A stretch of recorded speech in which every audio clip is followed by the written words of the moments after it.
घरापासून थोडं दूर आपलं पॅसेंजर सोडून शेखरनं पुन्हा आपली टॅक्सी शहराच्या दिशेने वळवली. रात्रीची वेळ, ओस पडलेला रस्ता, त्यातच मंद सुटलेला वारा आणि भुरभुरणारा पाऊस, एकंदरीत छान वातावरण होतं. दिवसभर चांगली कमाई झाल्याने आता घरचा रस्ता धरला असला तरी जाता जाता एखादं भाडं मिळालं तरी नाकारायचं नाही, या विचारात अगदी सामान्य वेगात तो टॅक्सी चालवत होता. शहर आणि आजूबाजूच्या परिसराला जोडणाऱ्या नदीच्या पुलावरून जात असताना हेडलाईटच्या प्रकाशात पुलाशेजारी त्याला एक तरुणी एका जाड बॅग सोबत काहीतरी करत असल्याचं लक्षात आलं. जमिनीवर ठेवलेली ती बॅग पुलावरून खाली नदीच्या पाण्यात फेकत होती की वर खेचत होती हे मात्र समजत नव्हतं. त्यानं आपली टॅक्सी थांबवली आणि खिडकीतून मान किंचित बाहेर काढून विचारलं, हॅलो मॅडम, कुठे जायचं आहे?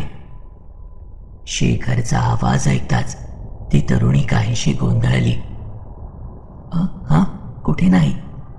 हां हो, समृद्धी अपार्टमेंट.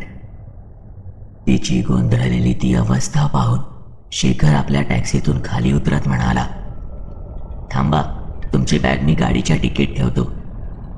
असं म्हणत शेखरनं बॅग सहज उचलायचा प्रयत्न केला, पण ती बॅग उचलणं दूर, ती जागची हालत देखील नव्हती.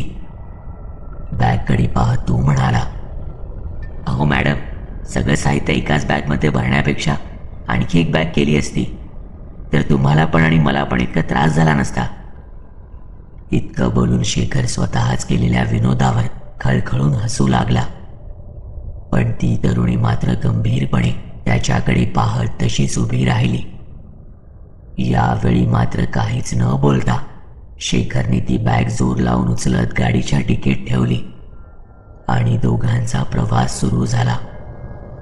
समोर लावलेल्या आरशातून त्या तरुणीकडे पाहत त्यानं विचारलं, इतक्या उशिरा येत आहात? कुठे फिरायला गेला होतात की आता जात आहात? फिरायला नव्हते गेले, आता आले आहे, म्हणजे नोकरीच्या शोधात. म्हणजे तुम्ही इथल्या नाहीत तर? मग या शहरात तुमचे कोणी नातेवाईक, मित्रमैत्रिणी वगैरे आहेत का?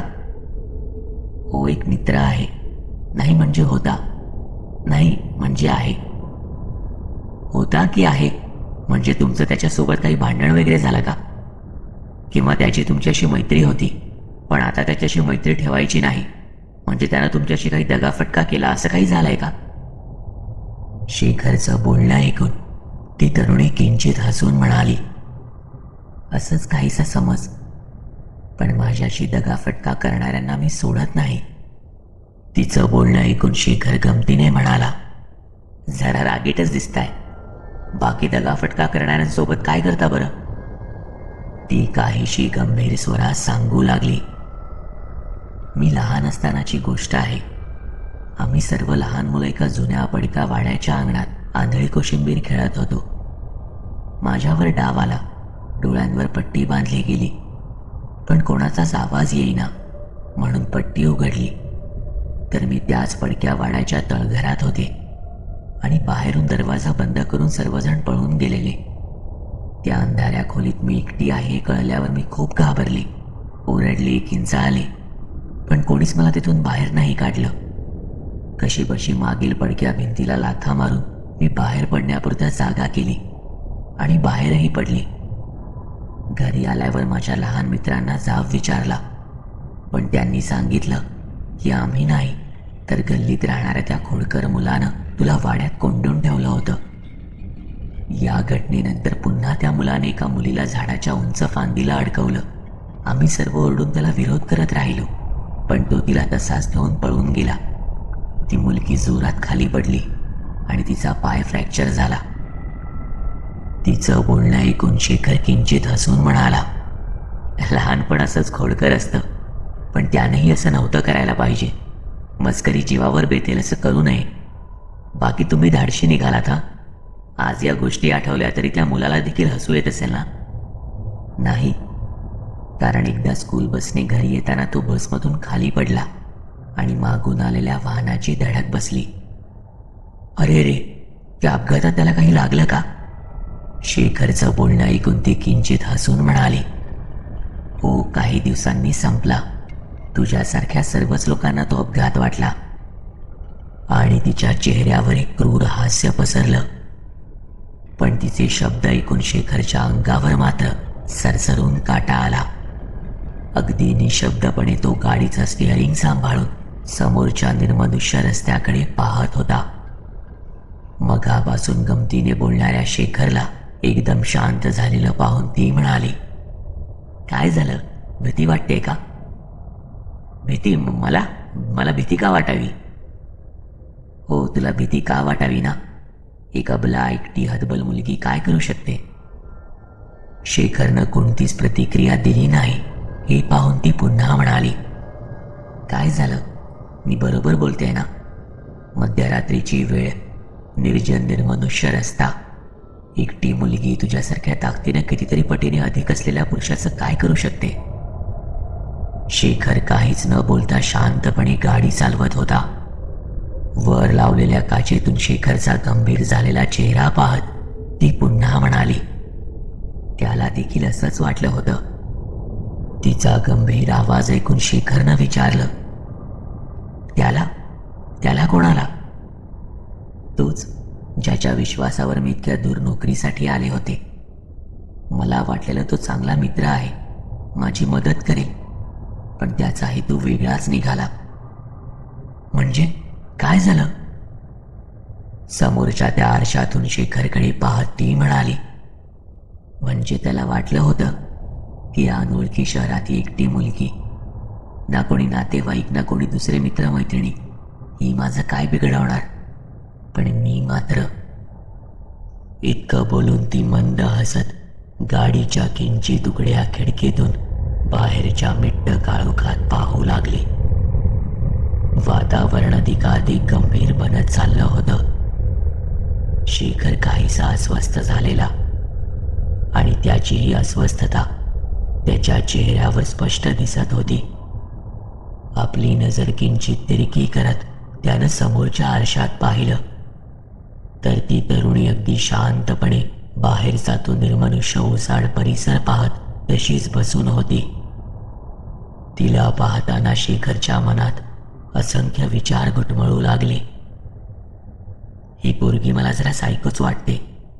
एका क्षुल्लक कारणावरून हिनं लहानपणी आपल्या मित्राचा अपघात घडवून त्याला जीवानिशी संपवलं, आणि आता या मित्रासोबत काय केलं असेल?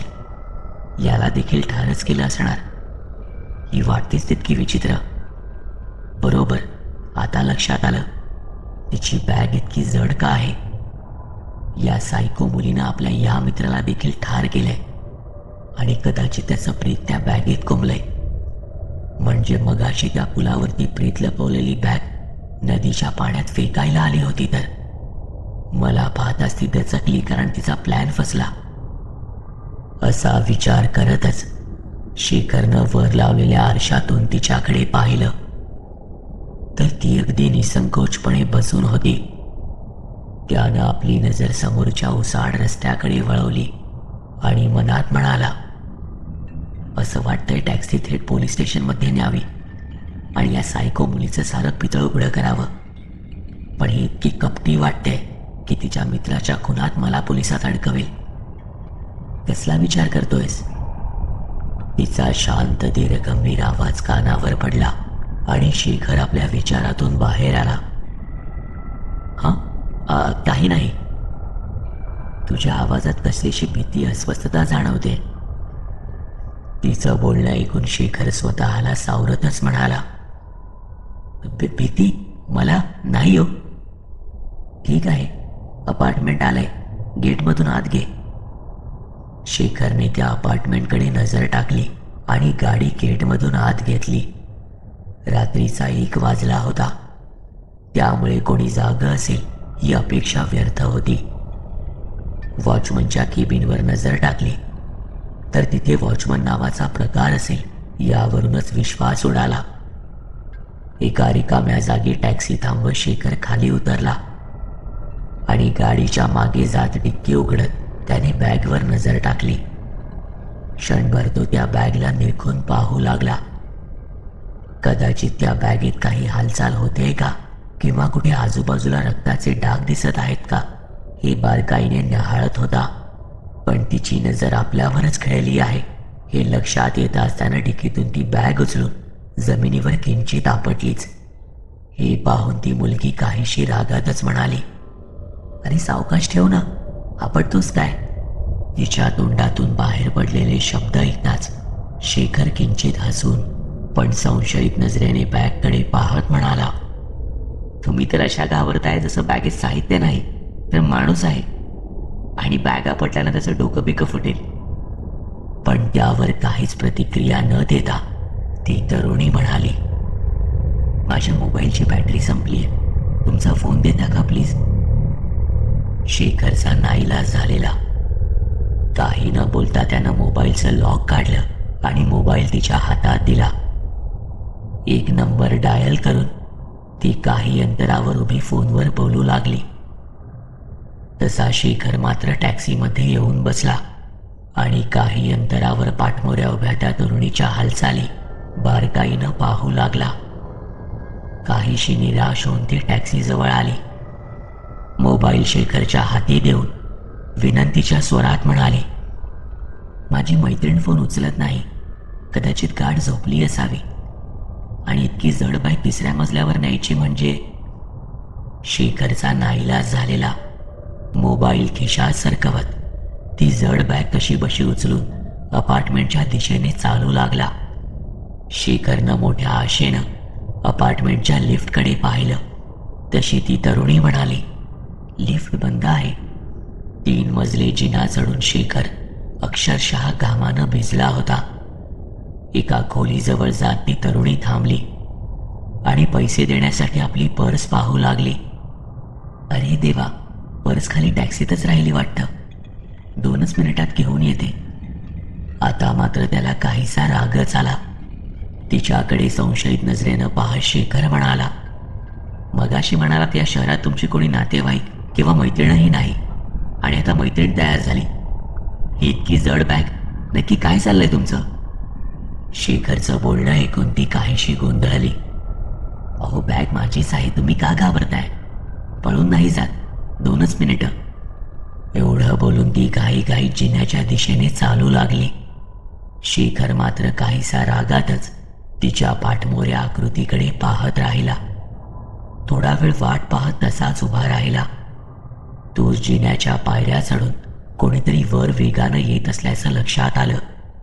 तो अगदी प्राण डोळ्यात आणून जिन्याच्या पायऱ्यांकडे पाहत होता.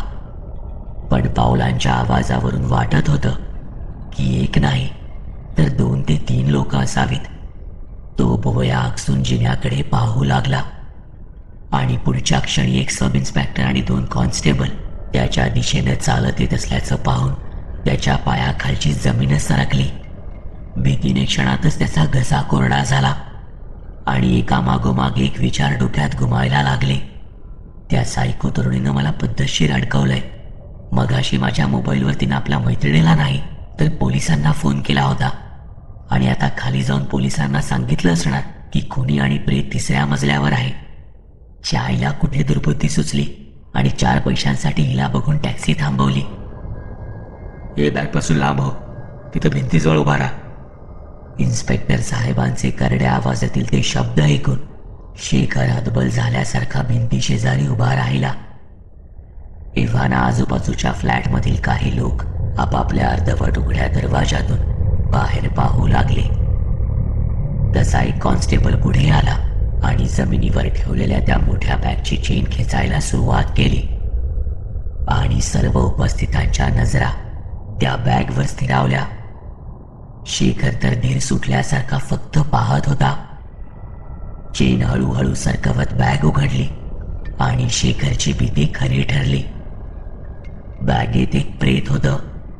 कॉन्स्टेबलच्या आडून नीट दिसत नसलं तरी डार्क निळ्या जीन्समधले पाय तरी त्याला स्पष्ट दिसत होते. ते पाहून शेखर स्तब्धच झाला. तोच इन्स्पेक्टर साहेबांचा करडा आवाज त्याच्या कानावर पडला. शेवटी तू सापडलासच. सगळे पुरावे होते, पण तू प्रेतांची विल्हेवाट अगदी परफेक्ट लावत होतास, म्हणून आजवर वाचलास. पण आज प्रेत देखील सापडलं. तुझ्यासारख्या सायको किलरला आता फासावरच लटकवणार. ते शब्द ऐकून शेखर झटकन भानावर आला. त्यानं इन्स्पेक्टर साहेबांकडे पाहिलं तर त्यांनी त्याच अपार्टमेंटमध्ये राहणाऱ्या ती शेतील एका तरुणाला अटक केली होती. शेखरकडे पाहत इन्स्पेक्टर साहेब म्हणाले, फक्त तुझ्या मदतीमुळे आम्ही या सायको किलरपर्यंत पोहोचू शकलो. तू फोन केलास आणि आम्ही लगेच बाहेर पडलो. बाकी काळजी करू नकोस. या प्रकरणात तुला पोलिसांचा कसलाही त्रास होणार नाही याची काळजी घेऊ. काय चाललंय हे शेखरला समजेनासं झालेलं. तो विचारात पडला. मी कधी फोन केला होता? फोन तर त्या तरुणीने. म्हणजे तिनं हे प्रकरण बाहेर काढलं. साहेबांना सांगायला हवं की तुमची मदत त्या तरुणीने केली आहे. मी उगाच तिच्यावर संशय घेत होतो. शेखर काही बोलणार तोच त्या बॅगेशेजारी बसलेले कॉन्स्टेबल बाजूला झाले आणि बॅगेत ठेवलेला मृतदेह शेखरला दिसला. मृतदेह त्याच तरुणीचा होता जी शेखरला इथवर घेऊन आलेली. आणि शेखरच्या कानात तिचा आवाज घुमला, दगाफटका करणाऱ्यांना मी जिवंत सोडत नाही.